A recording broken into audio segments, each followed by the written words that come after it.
Hello guys, hello water sign, hello Pisces, Scorpio and Cancer. Welcome dito sa ating channel, Kapalaran 888. Welcome guys. Alamin natin ang weekend reading mo para sa weekend na to. Water sign, Pisces, Scorpio and Cancer. I hope na makaresonate ka.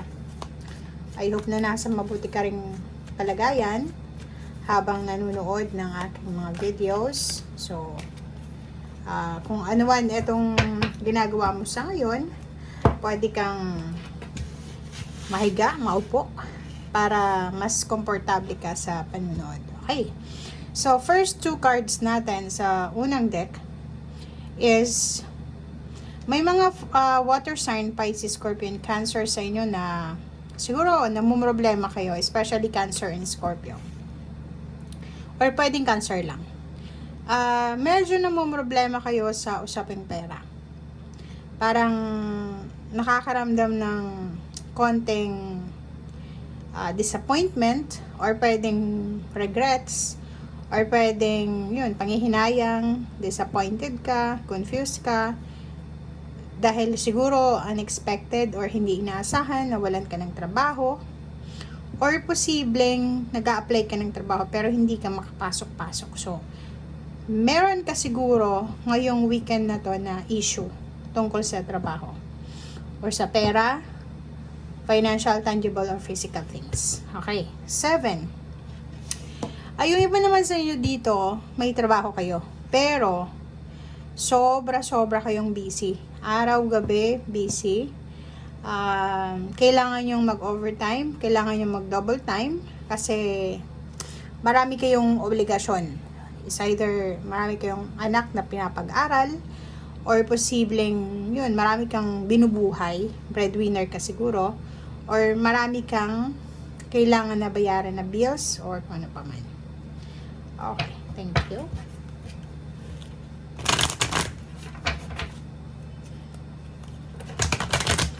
Pero sinasabi ng baraha sa'yo dito na kahit na sobrang busy ka sa trabaho or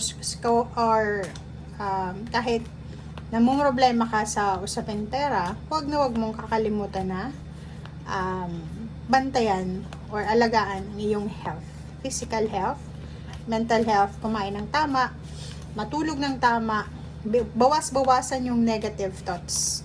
Okay? So, kung ano man itong minamanifest mo sa ngayon, it's a yes card. So, kung naghihintay ka ng balita, confirmation, good news, or ano pa man, parating na yan sa'yo. So, wag kang mamroblema. Okay?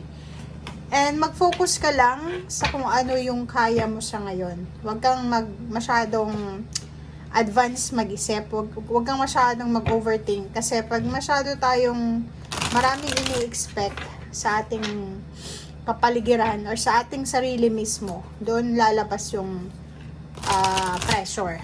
Diba? Mape-pressure ka kasi nakatingin ka sa perfection, nakatingin ka sa mga kung anong nangyayari sa paligid mo, and then i-compare mo yon sa'yo. So, make sure na hindi mo yan gagawin. Mag-focus ka lang sa kung ano yung meron ka, sa kung ano yung kaya mo. Contentment ba? Huwag nating hanapin yung wala. Maging grateful tayo sa kung ano yung meron tayo.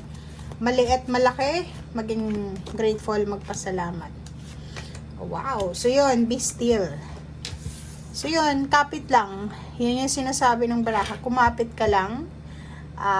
Water sign, Pisces, Scorpio, and Cancer. And read 46. If ever man wala kang gagawin sa weekend na to, sinasabi ng baraha na kung mahilig ka magbasa or wala kang ibang mapaglilibangan, yun, pagbabasa or kung ano pa man ang gagawin mo na pwedeng makatulong sa learnings mo, sa skills, or sa kung ano pa man.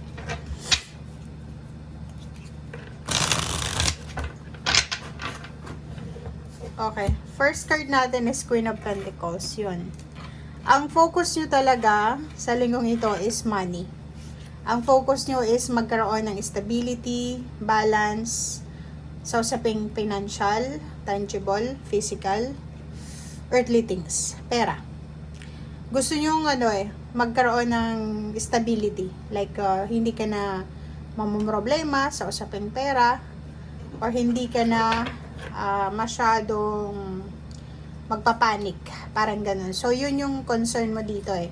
Isa yun sa dahilan kung bakit sobra kang workaholic, kasi gusto mong in case na, like for example, in case may emergency or may kailangan kang pagastusan, meron kang hawak na pera dito. Okay. Next card is Two of Cups. Nakikita natin dito na nakafocus din yung iba sa inyo sa usaping relationship. Pwedeng may mga problems kayo sa relationship at the same time sa pera. Or pwedeng ikaw wala kang problema sa pera, water sign, Pisces, Scorpion, Cancer, pero yung karelasyon mo, siya siguro yung namumroblema sa pera, or siya yung nasa ganitong sitwasyon. Pero kahit na hindi ikaw yan, related pa rin sa'yo, so namumroblema ka rin. Four of Pentacles, if ever may asawa ka, may karelasyon, may live-in partner, or may kapatid, magulang, may pinaplano kayo na isang bagay, malaking event siya, or malaking plano siya na kailangan yung paghandaan, kailangan yung pag-aralan, kailangan yung pag-ipunan. So, nakikita natin, it's either mga celebration siya birthday celebration, graduation, wedding anniversaries, or wedding mismo na kailangan pag-ipunan. So, Four of Pentacles, kailangan mag-ipon para sa relationship na events or plano para sa dalawang tao, by the way. Or pwedeng kailangan mag-ipon ng pera para sa mga pangangailangan ng pamilya or ng anak, if ever may anak ka na. So, nakikita natin dito na if single ka naman, water sign, sinasabi ng bara sa'yo na posibleng instead na nagfo-focus ka dapat sa relationship, ang focus mo ngayon is pera. Parang like may mga planong pagpapakasal, planong pagta-travel together ng magkarelasyon, magbabakasyon, or nag-iipon sila para sa pagpapatayo ng bahay. Siguro ang mangyayari is pwedeng ihang nyo muna yan kasi may mas importante kayong kailangan na pagastusan. Okay? Okay, so the Empress, take care of your body, yun yung sinasabi ng bara. Especially kung babae ka, kailangan mong alagaan yung sarili mo kasi the way na alagaan mo yung sarili mo, nakikita yan ng mga tao sa paligid mo. Kung nakikita nila na inaalagaan mo yung sarili mo, ititiwala din nila yung sarili nila sa'yo. Parang ganon. So, ang number 3, Empress, is napakarami mong ideas, new ideas, inspiration, para makapag-ipon ng pera, para makahanap ng trabaho. Yung iba, magsisimula ng negosyo. Yung iba, may ibebentang mga ari-arian or kano pa man. So, comment down below if resonated ka. Chariot card, yun, di ba? So, nakikita ko sir dito ngayong weekend, sobra kang positive. Ang dami mong bagong ideas or inspiration para sa improvement, para sa victory and success. Ang dami mong ang dami mong plano para sa pagtatagumpay. So, yun yung pinaka-focus mo sa weekend na to is pag-iisipan mo kung ano yung mga next step or next move mo papunta doon sa Queen of Pentacles in the Chariot.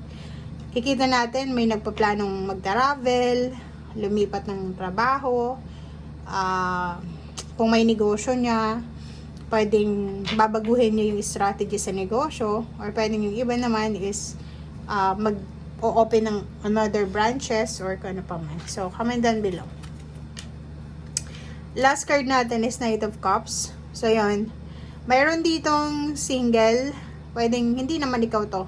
ibang tao to na single. Gusto niyang pumasok sa buhay mo para maging karelasyon mo siguro or maging kaibigan. Pero nakikita niya na wala kang oras. Parang hindi mo siya napapansin. Hindi mo mapapansin yun.